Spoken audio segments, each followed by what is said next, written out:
अस्सलाम वालेकुम। आप देख रहे हैं किताब नगर और मैं हूं मोहम्मद यासिर। हाजिर हूं द 40 रूल्स ऑफ लव के एक और किरदार अलाउद्दीन के साथ। अलाउद्दीन मौलाना रूमी का छोटा बेटा था। शम्स तबरेज़ के आने पर जब मौलाना रूमी गोशा नशीन हो गए और वो हर चीज़ से कट कर रहने लगे तो अलाउद्दीन को इस बात का शदीद रंज हुआ। उसे इस बात का शदीद दुख था कि शम्स तबरेज़ ने उसे उसके वालिद से दूर कर दिया है। अलाउद्दीन को महसूस होता कि शम्स तबरेज़ के आ जाने से उसके वालिद अपनी शोहरत खोने लगे हैं और वो हर चीज़ से दूर होते चले जा रहे हैं। अलाउद्दीन को इस बात का शक था कि शम्स तबरेज़ का ताल्लुक हशाशीन फिरके से है।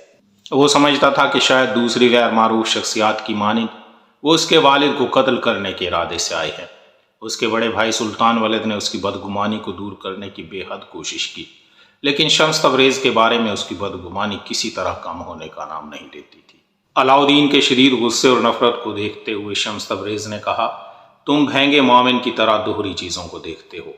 तुम्हारे वालिद और मैं असल में एक हैं। अगर तुम मुझे तोड़ोगे तो तुम्हारे वालिद भी टूट जाएंगे। किमिया की शम्स तबरेज़ से शादी के बाद उसकी नफरत में मज़ीद इजाफा हो गया, हत्ता कि उसके दिल से अपने वालिद का एहतराम भी जाता रहा। सुल्तान वलद के बेहद समझाने के बावजूद भी वो तकरीब में शिरकत पर रजामंद ना हुआ और इरशाद के घर चला गया।